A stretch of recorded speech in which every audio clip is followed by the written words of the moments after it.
close till I get up. Time is back. Olá, amigos! Esse é o PodPuts, o seu podcast de tecnologia e segurança. Aqui os episódios são chamados de Nodes, então já sabe, né? Se você conhece alguém que gosta de tecnologia e segurança, não mande nudes, mande Nodes. É muito mais seguro. Amigos profissionais unidos pela tecnologia e segurança, meu nome é Heitor, trabalho na área de segurança da informação. Hoje vamos falar sobre o mal que assola o mundo das corporações tecnológicas, o temível ransomware. Aqui comigo estão meus amigos Marcelo Borges e Bruno Severo. Salve Marcelo, professor com apelido de hacker russo, o que manda de bom? E aí, salve galera, aqui é o Marcelo, tudo bem, gente? Hoje o tema é ransomware, né? Então, galera, fica ligado porque a gente pode instalar alguma coisa no computador de vocês, ou no podcast de vocês, ou sei lá, se liguem. E você, Bruno, diretamente dos Pampas, tudo bem com você? Tá muito calor aí nesses 6 graus do sul, manda um salve. Boa noite a todos. Então, sabe, né, 6 graus a gente ainda tá de manga curta, é tranquilo. Mas e hoje? Vamos com ransomware? Vamos sem? Será que já criptografou alguma coisa? Vocês que estão ouvindo, já olharam pro Spotify de vocês, não tá com umas letrinhas diferentes? As letrinhas do filme do Predador, né? Não, brincadeira, hein? Amigos, abram o Windows, mas fechem as portas, que o assunto de hoje é perigoso. Vamos falar do ransomware. Gostaria de começar o PodPuts conceituando o termo. Ransomware nada mais é do que um malware, ou seja, um software malicioso, que criptografa os arquivos no armazenamento local e de rede. E ele exige um resgate para descriptografar esses arquivos. Geralmente é usado para extorsão digital. O atacante pede bitcoins quando o ataque é bem sucedido. Isso começou a ficar famoso com o WannaCry lá em 2017, já faz 5 anos. Ele infectou mais de 300 mil computadores que usavam Windows. Eu falei certo, professor? É isso mesmo? Certíssimo, meu caro Heitor, você manda bem como sempre, irmão. Pô, o WannaCry foi um negócio louco, né? Naquela época, o spread dele, o spread. Com o spread dele ali foi muito doido. Cara, Verdades à parte, você sabe que o ransomware, vocês falaram agora do WannaCry, mas ele é bem mais antigo que isso. Uma vez eu ouvi a história e eu fiquei com ela na memória. O primeiro ransomware, ele é datado dos anos 80, gente. Ele foi, na verdade, assim, muito engenhoso para a época deles, que foi um pesquisador, que me fugiu o nome agora, eu sei que é Joseph alguma coisa. Ele criou um bootzinho que botava num disquete e ele participou de uma conferência com vários doutores na OMS sobre a AIDS. E assim, simplesmente, depois da conferência, ele pegou os dados das pessoas e mandou para essas pessoas que assinaram lá a conferência um disquete com a informação que é informações sobre a conferência de AIDS. esse E é o quando... Joseph Pop que você falou? Isso, Joseph Pop. E quando as pessoas instalavam, que já vinha com toda a instrução de como instalar o disquete, quando elas instalavam, o disquete mudava lá no C a diretriz dos arquivos. E aí ele dizia, agora os seus arquivos estão sequestrados. Se você quiser, você tem que pagar um resgate por uma conta nas Bahamas. Nas Bahamas não, no Panamá. E simplesmente assim, só que ele hackeou porque ele botou a conta no nome dele. E aí foi rastreado e preso. Mas isso para os anos 80 foi de uma engenhosidade muito grande. É interessante, Bruno, mas explica para quem está ouvindo, que é mais novo, o que é disquete? Quem não conhece, disquete é aquele ícone do salvar. Que antigamente ele era físico e ocupava a gente salvava os dados nele, porque o HD não tinha espaço, então tudo via para disquete. Me ajuda, leitor, é 3,2, né, mega? Era 1,44. Eu sei que o meu primeiro computador não tinha HD. Naquela época era Winchester, né? Não tinha. O meu só tinha disquete e era daquele grandão. Comecei Era assim. 5 quartos, né? O grandão é 5 quartos. Exatamente. É, Bruno. A gente tá velho, gente. Fora que a gente usava o zip drive para conseguir gravar mais dados. Esse Nossa. veio bem depois. Zip drive de 100 mega, era chique, né? Demorava pra dar boot. É brincadeira o negócio, né? Não, e vamos botar um pouco de nostalgia. Quem que não teve aquele disquete de boot do Windows 95 ali guardadinho, escondido? Pra memória estendida para rodar joguinho, tinha que fazer o disco de boot, editar o Altexec, configsys, né? Assim? Ó, Exatamente. gente, o que que a gente tava fazendo naquela época que a gente não tinha vida, não? Não fazia isso tudo. Pois é, mas como o Bruno falou aí, o ransomware vem de muito tempo, já são décadas aí desse problema. E tem variantes do ataque, né? Pode ser que venha uma notificação dizendo pague essa quantia X ou seus arquivos ficarão criptografados. Pode ser outra mensagem, pague essa quantia X ou seus arquivos serão deletados. Ou então pague a quantia X ou seus arquivos vão ser vazados. Então depende da variante que você está trabalhando ali do ransomware, pode ter esses comportamentos diferentes, mas tem três tipos de ataque principais. O principal é o ransomware com criptografia, que ele vai criptografar todos os dados. E tem outras duas variantes, que é o ransomware sem criptografia, que faz o bloqueio do computador e pede esse resgate para desbloquear. E tem também o ransomware por exfiltração. Ele é conhecido como leakware. E tem a ver com vazamento de dados. Resumindo, independente do tipo de ataque, o foco é pedir uma quantia X quando o ataque é bem sucedido, mas não existe nenhuma garantia de que os arquivos serão descriptografados ou que não serão vazados. É aí que está o grande problema, né? Você não sabe se o criminoso que está lidando, se ele é honesto e vai cumprir com a parte dele de mandar a chave para descriptografar. Você não sabe se ele vai cumprir o lado dele do acordo. Aí tem muitas empresas que a postura é não pagar o resgate. Quando alguém aceita fazer o pagamento, está meio que incentivando que esse crime continue acontecendo. Você tem algum caso interessante, alguma estatística para compartilhar disso, Bruno? Então, sobre isso que tu tá falando, eu lembro de ter visto, agora não vou lembrar a fonte onde foi, uma matéria que houve um ataque de ransomware numa universidade norte-americana e eles não tinham backup daqueles arquivos em específico, era um estudo científico que eles estavam fazendo. Então eles pagaram o ransomware, eu acho que foi de quase US$ 100.000, alguma coisa assim, não tendo resposta, não conseguindo reaver os arquivos, eles pagaram uma segunda vez e mesmo assim eles ainda não tiveram arquivo, provando que nem sempre o pagar tem um significado que tu vai receber esses arquivos de volta. Porque esse aí é o legítimo Black Hat, né? O hacker do mal mesmo. Você já está lidando com o criminoso, né? Você vai ter que confiar que ele é um criminoso honesto, é complicado, né, Marcelo? Não, demais.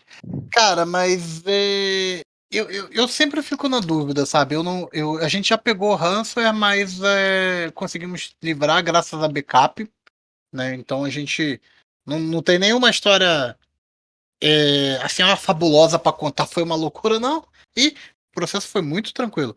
Pegamos o ransomware, depois. Depois disso, eu acho que foi na época do WannaCry, uma variante do WannaCry. Só que aí a gente tinha um backup, apagamos tudo, rebackupiamos a parada toda e funcionou. Mas, cara, confiar em bandido não vale. Não tem como você confiar, sabe? O cara já não é de confiança, é natural, né? Não tem como confiar em bandido. Mas, sei lá, eu não sei, eu acho que eu não pagaria, não. Eu sou teimoso, eu não deixo ninguém levar vantagem nas minhas costas. Então eu acho que eu não pagaria. Depois eu lido com as consequências. né? Nessa de não pagar, eu vi uma estatística que fiquei muito interessado com ela, que foi, vamos dizer assim, o caso das lojas americanas, né? Que eu acho que todo mundo soube que eles ficaram com o site fora do ar por alguns dias. E alguns dias, quando saiu o balanço trimestral deles, causou um prejuízo de 923 milhões. Sabe, não é 923 mil, é milhões, é um número bem expressivo. E por causa de um ransomware que caiu lá no sistema deles, conseguiu se infiltrar e saiu causando o problema lá dentro. Pegando esse gancho, Bruno, de uma empresa aí grande que pegou o ransomware, vamos tentar explicar como que o ransomware por criptografia funciona. Esse tipo de ataque ele começa com a criação e a propagação do malware, que é gerado um par de chaves, tem uma chave pública e uma privada. O malware é espalhado com a chave pública e a chave privada é mantida pelo atacante. Depois, o computador da vítima executa o ransomware. Aqui é bom a gente lembrar que no mundo real a gente tem a frase cuidado onde pisa. Na vida digital, o lema é cuidado onde clica. Quando o ransomware é executado, os arquivos são criptografados. Aí esse malware ele vai gerar chaves locais, uma simétrica e outra assimétrica. Essas chaves elas são usadas para quebrar a criptografia depois, quando faz o pagamento. A vítima recebe a mensagem com as instruções para o desbloqueio dos seus arquivos. Esse desbloqueio, ele teoricamente é feito após o pagamento dos bitcoins. Aí vem a última interação, que é a vítima vai informar que fez o pagamento e vai enviar a chave assimétrica que foi gerada pelo malware.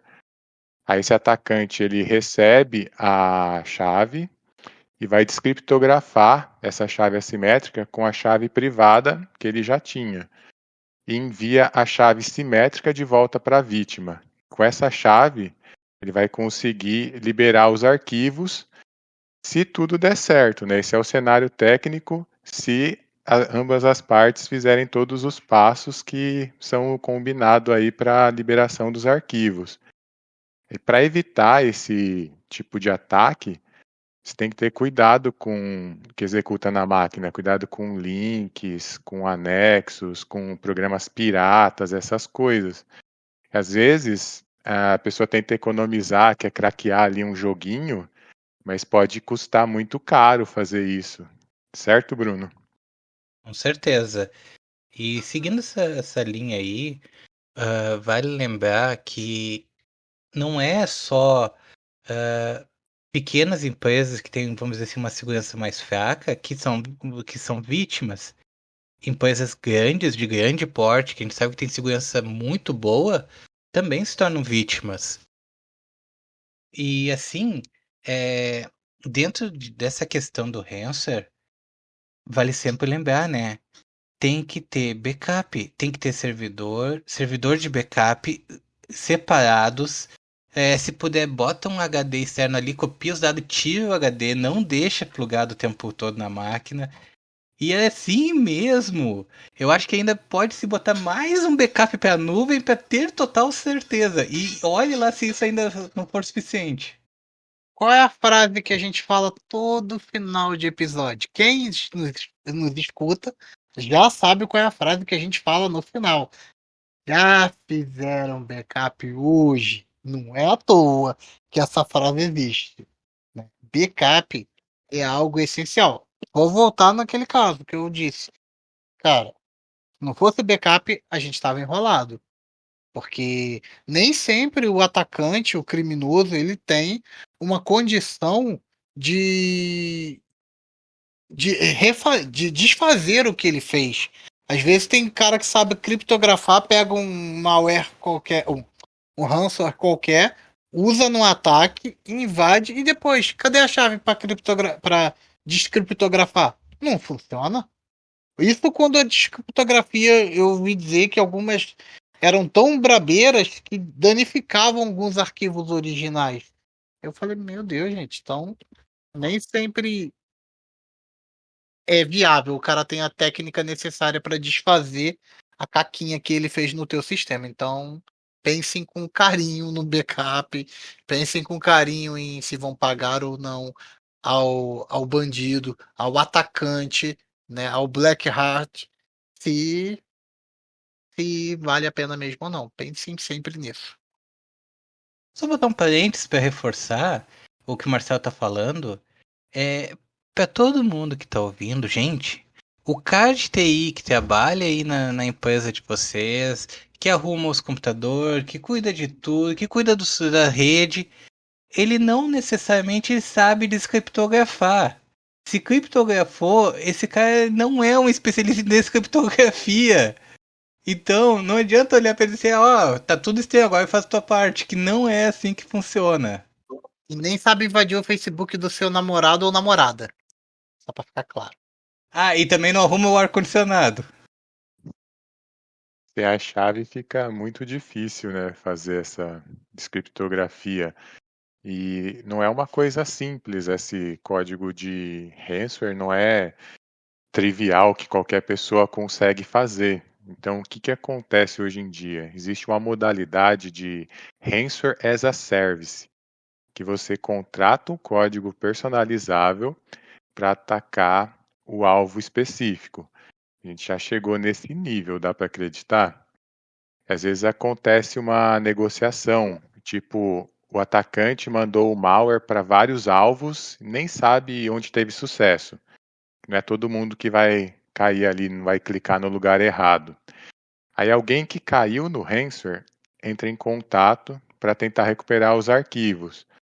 Aí se for uma empresa, tem que ter um negociador do lado da empresa, ele tem que estar preparado, porque o criminoso, às vezes ele não sabe se você é uma grande empresa, se você é uma senhorinha aposentada que só quer recuperar as fotos dos netos. Aí nesses casos o preço do resgate varia muito, dá para negociar ali, né? Então você não pode dar indício do quão valiosos são aqueles dados. Você tenta baixar o valor do resgate. Se você chegar falando, meu Deus, você acabou com a minha empresa, a gente está tendo prejuízo de 1 milhão. Aí se prepara que vai ficar bem caro. Cara, mas aí você entregou o seu desespero. Isso não é nem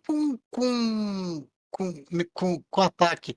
Se você chegar para um, sei lá, qualquer outro profissional que não tenha um bom caráter, tipo um mecânico mau caráter, um médico mau caráter, um advogado mau caráter, qualquer pessoa, qualquer profissional mau caráter, chega lá e fala assim, olha, eu estou desesperado para resolver. O cara, opa, oportunidade de lucrar imensa. Exatamente, é a lei do mercado. Ué, tem como. Mas, como eu falei, eu falei mau caráter que é para a pessoa não esquecer.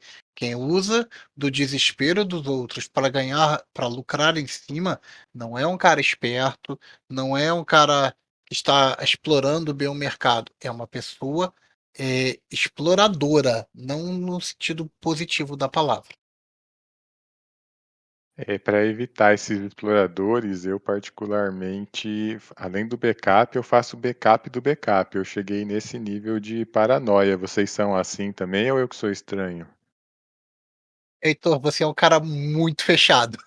Cara, eu acho que foi no primeiro Node da gente, a gente trocando aqui no Node, né? O primeiro Node foi o primeiro, ninguém está seguro. Aí a gente falando de tela, então não, o meu não fecha, não fica 2 segundos com a tela do notebook, do celular certo, destravado, fica 10 segundos só, e menos de 10 segundos eu acho, e depois tem que botar senha, reconhecimento facial, digital, e-mail, pegada, né? Tudo. Eu falei, pô, você Olha, Heitor, backup do backup eu não cheguei a esse nível. Essa paranoia tá alta. Mas vamos lá. Fazer um backup num HD externo para não ficar com ele plugado no computador, isso sim, isso eu considero fundamental. Não, mas eu acho que vai muito do preparo, né? Como eu falei, o Heitor é um cara preparado, ele tá sempre antenado aí, tá. Heitor é o cara, vocês sabem, todo mundo já conhece o Heitor. E aí, mas a gente eu falei isso, a gente tem que tomar cuidado quando a gente começa a trabalhar com segurança, que é pra gente não ficar paranoico, cara, porque a gente começa a ver tanta coisa ruim, a gente começa a ver tanto problema que a gente não tem condições de não fazer isso, cara. Você fala assim, pô, vou fazer um backup. Aí depois você pensa, não, vou fazer backup do. Vou fazer backup do backup, porque e se aquele backup corromper? E se tiver com problema? Aí você já começa, vou fazer backup e replicar o backup pulverizado na nuvem, em coisas do tipo, de modo que vai a parte um para um servidor, a parte 2 do backup para outro servidor e a parte 3 para outro. Quando eu precisar, eu desço as três partes e remonto de uma fonte. Olha que doideira. E só pensando, se essa nuvem chover, tu tá ralado. Ou fazer backup em Google Cloud aberto. Mas quem começou com um disquete, igual a gente estava falando, sempre tinha o backup do backup das coisas importantes, porque não era a mídia mais confiável que existe, né? Às vezes dava problema ali no disquete. E a frase do meu TCC, Marcelo, foi: a desconfiança é a mãe da segurança. Só para você ver o nível aí que eu aplico no dia a dia. Nossa, eu nem lembro. Poxa, realmente, tem que ser. Mas tem que ser, cara. É por isso que a gente entrou pra segurança, porque a gente tem essa visão. Se a gente não tivesse, né? Pessoa, não tem como. É, é essencial a segurança, gente. E você falou uma coisa interessante de pessoas mau caráteres, e não acontece só do lado de quem está atacando ali com o ransomware, né? Tem um problema que acontece também, que é a vulnerabilidade humana. A gente sabe que é muito mais difícil invadir de fora para dentro do que abrir uma coisa de dentro para fora. Aí nisso entra esse fator humano, que seja por erro, por distração, ou até mesmo má fé de algum colaborador, a empresa acaba ficando suscetível a esse tipo de ataque e pode pegar ransomware. Às vezes o grupo criminoso pode aliciar um colaborador, começar um ataque e vai acabar com a empresa. Às vezes acontece de alguém pegar o código do ransomware, mudar ali a carteira de Bitcoin que pede o resgate, ele recebe o resgate, mas esse cara ele nem tem a chave para devolver os arquivos. A empresa às vezes faz o pagamento e continua sem nada. Quem recebeu o pagamento não consegue resolver nem se quisesse. Se a empresa não tiver backup, que é o que a gente mais está falando, ela está ferrada. É complicado, né? É mesmo. Agora, você falou desse negócio de ataque da empresa. Eu não sei se eu falei pra vocês já de uma série chamada Onisciente, que é uma série brasileira. Vocês já chegaram a ver? Não. Não. Não. Cara, é uma série que eu vi na Netflix. Ela é. Eu achei interessante, assim, o jeito como as coisas funcionam ali, mas ela basicamente ela teve. Pô, não sei se eu consigo contar sem dar spoiler, mas acho que dá pra falar. É uma cidade que é monitorada por uns mini drones, né? E aí tudo que acontece lá aparece igual tipo jogos vorazes. Fulano foi eliminado. Aparece lá no telão lá contando por que tipo você quebrou um vaso.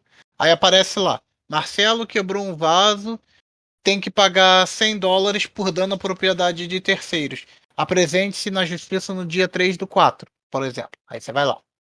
Só que acontecem umas coisas lá e o protagonista resolve fazer um ataque interno à empresa, né? Então, porque ele precisou, ele falou, não, vou lá.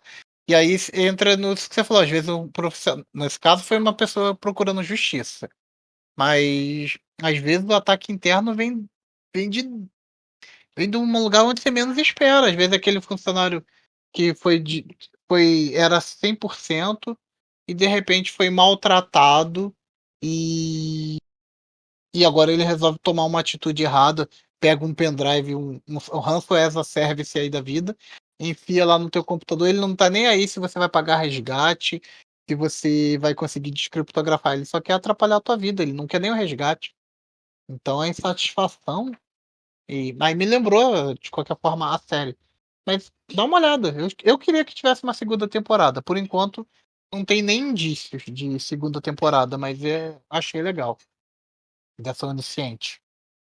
Passou aonde? Netflix. Boa. Né? Dá pra contar mais detalhes, mas é que eu não quis entrar. Eu fiquei com medo de dar spoilers e tal, mas é legal. Entendeu? Como eu falei, fez um crime na cidade, você vai ser julgado no telão. Então é tipo um Minority Report, só que o Minority Report previa, né? Não era isso? Minority Report? Não era o filme que tinha os precogs lá? Isso, que ele via o que ia acontecer no futuro. Então, era tipo isso, só que esse vê o que acontece na hora. E aí, na hora que acontece, já relata. Então, você não tem como esconder. Então, supostamente, a criminalidade ali foi zerada. Mas é só uma cidade do Brasil que tinha isso. Entendeu? Que ela era uma cidade modelo. Então, não é todo o Brasil, não. Era só uma cidade que estava sendo vigiada. Se você saísse da cidade, a vigilância parava em cima de você. Mas foi interessante. Eu gostei pela temática, pelo Brasil fazer uma série um pouco mais interessante. Assista lá, depois você te conta aí no próximo Note como é que foi. Beleza. E Marcelo, você que é o nosso hacker russo, não sei se você ficou sabendo, mas tinha um ransomware, ele fazia uma verificação para testar se o teclado do sistema era russo. Se fosse, ele não atacava. É claro que não é a melhor solução, mas trocar a língua ali do sistema pode evitar algumas ameaças. Olha, o nego vai achar que eu sou da Rússia aqui um dia, vai cair uma bomba aqui.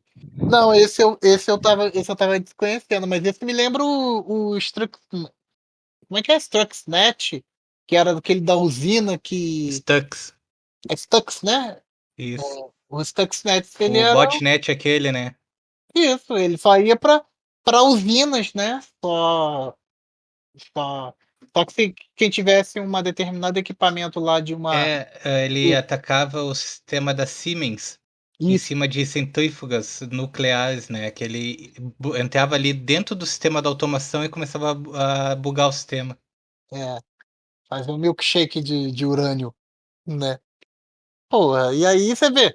Então tem uns caras bons, mas esse eu não conhecia, não. Teve algum ataque divulgado dele? Teve alguns casos que, quando estudaram, eles viram que tinha essa parte ali do código que era para evitar ataque interno, né? Os russos meio que se protegendo para não acabar, por engano, ali contaminando algum compatriota. Mas para quem está ouvindo aí, não é a melhor forma de evitar ransomware, tá? Não adianta você trocar ali a linguagem e achar que está tudo bem. Para evitar o ransomware mesmo, existem algumas ferramentas. Tem uma heurística que tenta fazer uma predição, porque até o ataque criptografar os dados, ele tem ali uma série de passos. Se essas ferramentas elas percebem esses passos, percebe que estão sendo executados, ela consegue interceptar, interromper as ações maliciosas, matar ali o processo antes que termine de fazer o estrago. Mas, voltando aí o que a gente falou, no final das contas, a melhor proteção é ter backup recente de tudo, porque não é se vai acontecer, é quando acontecer. Quando acontecer, você tem que ter um plano de resposta. E a gente está falando muito de backup, mas não adianta só fazer o backup, porque fazer o backup é fácil, tem que fazer o teste do restore. É isso que vai garantir aí o sucesso quando você realmente precisar recuperar os dados. Porque tem muita gente que faz o backup, mas nunca testa se esse backup funciona quando você mais precisar, né? Demais. Mas isso é falta de uma política, né? Quem conhece, sabe como funciona a política de backup, sabe que isso é um ponto importantíssimo que você levantou, cara. Fez backup, faz o restore em outro lugar, faz uma verificação, dependendo de como for, porque tem gente que faz backup por imagem, tem gente que faz backup dentro do zip, né? Vai lá e zipa e fala que é backup. Entende tudo, gente. Mas o lance seja como for o backup que você conseguir implementar, né, faça sempre uma verificação do backup para ver se ele está limpo, né? Tenha a garantia que você está fazendo o sistema limpo para não fazer backup do vírus e também do malware, né? E também faça o restore, porque às vezes o backup pode ser corrompido naturalmente. E quando você precisar do backup, não está funcionando. Não só backup, né? Vamos citar. Também vale a pena, assim, ó, um antivírus bom, um endpoint ali na ponta para ter certeza que os computadores estão sendo monitorados. Mas, gente, e como a gente tá falando de ransomware, deixa eu trazer uma informação importante aqui. Vocês sabiam que, segundo o site CISO Advisor, que publicou no blog deles, a Sophos publicou um relatório em 2021 dizendo que 66% das empresas entrevistadas por eles em todo o planeta sofreu algum tipo de ataque de ransomware, o que é um aumento considerável se comparado a 2020, quando foi relatado em torno de 37%, ou seja, praticamente dobrou de 2020 para 2021. E agora 2022 será que continua aumentando? E aí eu deixo a pergunta vamos começar pelo Heitor. O quanto é sério tu ver que as empresas hoje estão tratando esse tipo de situação? É bem alarmante pelo número que você falou aí, são 2 em cada 3 empresas, né. E eu acredito que antes as empresas elas meio que colocavam ali embaixo do tapete, tentando esconder esses ataques. Mas aí com a chegada da LGPD, com a GDPR, que é a Lei de Proteção de Dados da Europa, isso acabou, protegendo aí os dados pessoais, mas pode gerar um problema maior para as empresas, porque o criminoso ele pode criptografar os dados, pedir esse resgate para devolver, que é o normal de um ransomware, mas além disso, dependendo do caso, ele pode ter copiado essas informações antes. Se eram dados pessoais, o criminoso pode pedir um segundo valor, que seria para não divulgar essas informações. Esse tipo de vazamento pode acarretar em multas pesadas para as empresas e com a imagem da empresa fica bem prejudicada com esse tipo de publicidade negativa, né? E essas leis elas meio que obrigam você a divulgar quando tem esse tipo de violação. É um problemão mesmo, Bruno. Sim, a LGPD, ela protege a gente, os nossos dados pessoais, se caso vazados. Mas indo um pouco mais a fundo, para uma empresa, se olhar pelo viés da empresa, cara, se vazar o livro de contabilidade da empresa, isso é um estrago enorme. E o que que tu acha, Marcelo? Tu vê também essa preocupação em cada vez se defender mais? Sim, sim, eu acho que todo mundo, a gente acho que foi no podcast passado, a gente conversou como as empresas estão, como eu falei, não sei se a LGPD é o melhor que a gente já tem a oferecer, se a GDPR é o melhor ou não, mas só da gente já estar se movendo nesse sentido de conscientização, para mim é essencial. Mas, cara, porque assim, o, o, o- a LGPD, eu não gosto muito dessa parte da exposição da empresa. Eu entendo a razão dela, mas eu acho que às vezes também pode ser danoso de qualquer forma. Eu acho essa parte um tanto quanto controversa. O que vocês acham dessa obrigação da empresa ter que se expor? Porque é uma exposição, né?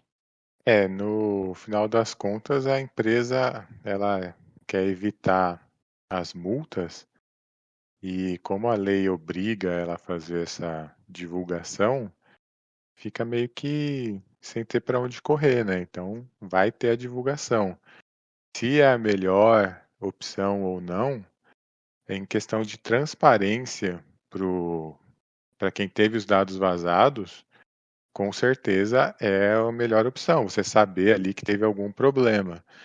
Mas realmente para a empresa fica numa saia justa, né? É complicado ali, uma situação que não tem como se sair bem. A única forma ali de não ter esse problema é nunca vazar os dados. Mas igual a gente falou, não é questão de se vai acontecer, é o que fazer quando acontecer.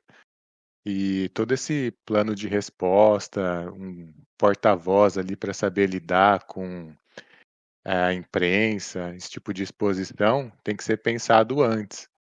Se deixar para fazer em cima da hora, a tendência é piorar bastante ali o impacto que vai ter na empresa. Não, é. O... E assim, para mitigar esses impactos, esses vazamentos, vale a pena a gente até dar uma relembrada na galera aqui do que a gente já falou sobre como evitar os ransomwares, né? Isso, claro que algumas dicas valem para malware de forma geral, mas como a gente está mais no tema de ransomware, vale aquela dica: não clique em links inseguros, tá? A gente falou aqui de campanha de phishing, então assim, se você não conhece, se você acha que, né, não fez, tipo, se você não participa da lota americana, não envia seus dados para lá porque você não é um famoso ganhador da lota americana. Ah, gente, então quem acompanha os Node já sabe do que eu tô falando aqui de história. É, a gente já falou da campanha de phishing, o quanto isso é importante. Evite a divulgação de informações pessoais. Então, assim, não fica falando por aí. Chegou uma mensagem para você, confirma aí que você é o Marcelo. Ou então aquela historinha, olha, cara, eu tenho tipo, você ganhou um dinheiro aqui meu, mas para eu te dar o dinheiro você tem que confirmar alguns dados aqui. Olha, gente, não vai cair nessa, nessa inocência. E se possível, nem abra e-mail que é suspeito, tá? Isso é algumas dicas. Rapazes, fala umas outras aí para ajudar a galera. Assim, disso que tu tá falando, cara, assim, ó, hoje em dia a engenharia social, ela é muito bem estruturada. O pessoal hoje em dia, claro, existe esses aí que vêm, como tu citou, da lota americana, que vem assim, tentando pegar qualquer um. Mas tem aqueles que hoje em dia eles estudam, eles buscam alguma informação, eles vasculham as redes sociais para ter qualquer informação que seja identificada pela pessoa e que ela sinta interesse em clicar. Então, antes de clicar, olhem o que estão recebendo. Procurem ver se aquele site tem o certificado ali, se realmente é o site da empresa. Se não mudar só uma letra no endereço ali, tá igualzinho, mas uma letra pode estar diferente. Eu dou um exemplo. Eu mesmo, uma vez, acabei entrando num site que estava com o mesmo layout das americanas, mas eu só me freguei que não era o site das americanas porque eu já tinha um cadastro com as americanas e o navegador já tinha meu login memorizado. E quando eu entrei ali, ele não reconheceu meu login. E aí me chamou a atenção. Porque no resto, eu ia caindo que nem todo mundo. Eu ia cair no golpe deles, porque estava muito bem estruturado. Então, assim, ó, a gente tem que ser minucioso ao máximo quando tá usando a internet. Vocês têm toda a razão, já falaram bastante aí das dicas de uma forma bem completa. Eu gostaria só de acrescentar uma única forma infalível, 100% que existe de evitar pegar ransomware é desligar a máquina. Desligar e nunca ligar também. Enquanto ela está desligada, não vão criptografar os seus dados. A partir do momento que ligou, já ficou perigoso. Ou, falando em criptografar dados, e eu li, eu li superficialmente, eu não sei se a gente conversou aqui numa das matérias aqui, se foi numa nossas conversas aqui no Node, mas de uns caras que tinham extraído os dados de máquina desligada, cara. Olha, Marcelo, ataque com a máquina desligada eu desconheço, mas tem alguns ataques interessantes. Por exemplo, o Fault Injection. Esse ataque busca alteração no comportamento do hardware através de manipulação de condições ambientais, pode ser manipulação eletromagnética, manipulação elétrica, manipulação no clock, manipulação na luz. Essa injeção de falhas é uma técnica de teste para entender como os sistemas de computação se comportam quando submetidos a um estresse de maneira incomum. Para dar um exemplo, algumas vezes você pode conseguir dar bypass em alguma proteção só por ter injetado uma tensão maior no chip ou coisa do tipo. Tem um outro ataque real conhecido como Heartbleed. Ele explora as mudanças na frequência da CPU e as dependências da carga. A frequência da CPU é medida em hertz, daí vem o nome Heartbleed. Monitorando a mudança nessa frequência, o ataque leva ao vazamento de dados. E para você que é o nosso hacker russo, tem o ataque conhecido como Platypus, que mira nos sensores de consumo do processador Intel. Esses sensores podem ser um buraco de segurança. O Platypus significa ornitorrinco em russo, e os ornitorrincos eles sentem corrente elétrica com o bico. Por isso que deram esse nome para o ataque. A vulnerabilidade é que a partir da utilização de leitura de consumo do processador, você consegue os dados. Tem uma outra brecha interessante que ataca dispositivos que não estão conectados em rede. Tem um termo que é air gap, que é justamente isso, uma máquina que está isolada. Através de um ataque chamado AirFi, você consegue se conectar a um computador air gap por meio da memória RAM do dispositivo.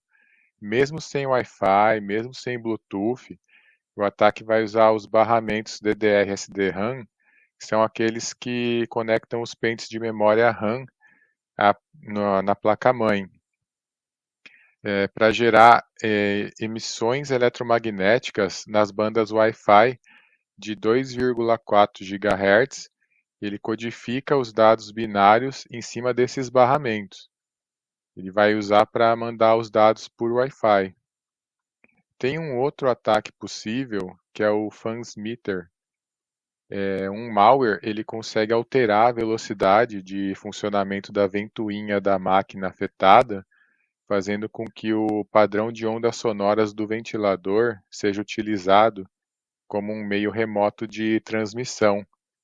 É isso mesmo, os bits são roubados, eles viajam pelo barulho emitido pelo cooler. Se tem um equipamento de captação próximo, pode ser um smartphone, por exemplo, ele vai receber esses dados. E para fechar essa parte de ataques peculiares, tem os ataques Meltdown e Spectre. Essas vulnerabilidades permitem que um malware tire proveito do processamento especulativo presente em CPUs para tentar interceptar informações que estão em uso por outros processos, os processos que estão carregados no chip. Na teoria, é um malware que leva em conta essas vulnerabilidades e poderia acessar conteúdos de mensagens, e-mails e até senhas, dados bancários do usuário. Embora seja grave, essas falhas ainda não foram usadas por um malware ou vírus real. E claro que tem muitos outros ataques possíveis, mas esses são os que eu lembrei agora. Marcelo, queria aproveitar esse Node para perguntar para você aí das novidades que vem por aí, o que você está preparando para a gente, vai ter transferência de conhecimento, como que é o negócio? Olha, gente, o Heitor dando spoiler das coisas. Galera, a gente tá. O que a gente tá preparando aí pra vocês? Eu tô querendo dar spoiler já, colocando na parada. Primeiro, a gente tá terminando de arrumar o nosso servidor de Discord pra gente ter uma conversa mais direta com todo mundo. Então vocês venham, apareçam, né? A gente já tá dando aquela carinha. O servidor já existe. Quem quiser entrar por conta própria, boa sorte. Mas a gente ainda não tá divulgando. Aí depois a gente vai fazer. A gente tá fazendo os canais temáticos, uma coisa legal. E a gente também quer fazer o TCP Putz, né? Que é a transferência de conhecimento do Putz. E a gente vai mandar para vocês aí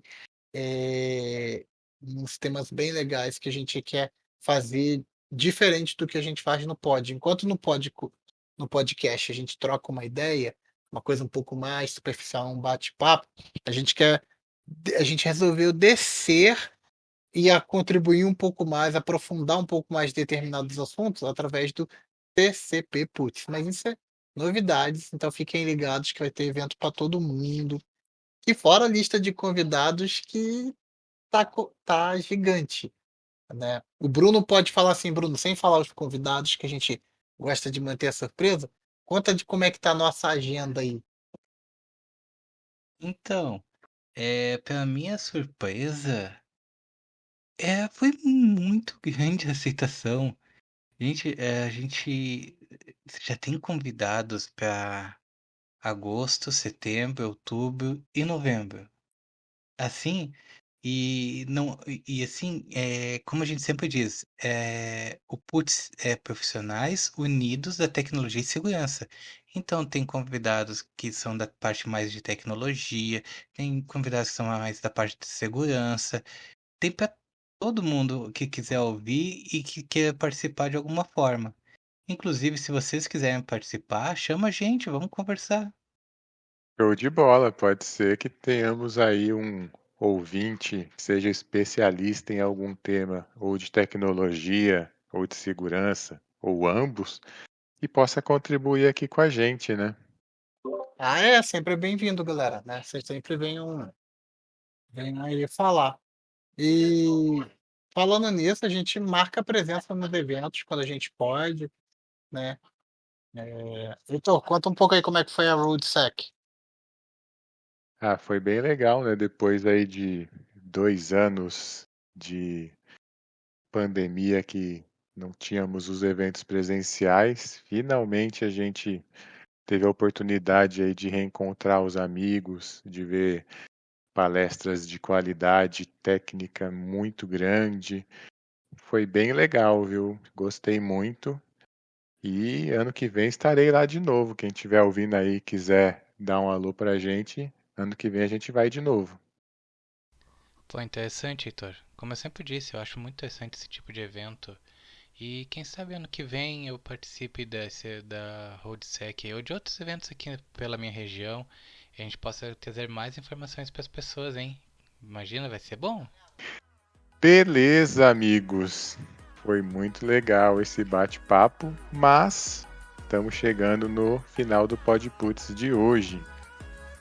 Marcelo, manda aí as considerações finais. E, cara, gostei muito do tema de ransomware. Eu gosto sempre de falar sobre isso, que eu acho que é importante demais, galera. Saber o que é o ransomware, saber como funciona, que foi explicado, muito bem explicado. E não se esqueça de se proteger. Valeu, galera.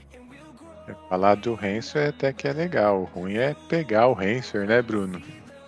Com certeza, mas eu acho que como todo risco, a gente só vai conseguir se preparar para ele falando dele. E eu digo assim, ó, se hoje quem está nos ouvindo trabalha numa empresa grande e acha que a sua empresa está fortalecida o suficiente para não pegar, eu cito aqui rapidinho 5 empresas que eu lembro que pegaram: a Serasa, Lojas Renner, Porto Seguro, CVC e Atento. Então, não é só empresa pequena, empresas grandes também pegam. Então, todo mundo tem que se ajudar, tem que estar junto e sempre defendendo a parte de segurança. Fora isso, gente, muito obrigado a todo mundo que nos escuta e acho que foi muito, muito produtivo mesmo essa conversa. É isso. Agradeço aos amigos profissionais unidos pela tecnologia e segurança. Obrigado pela audiência. Mais do que nunca, diz aí. Já fez backup hoje? Então testa o Restore só para garantir. Valeu!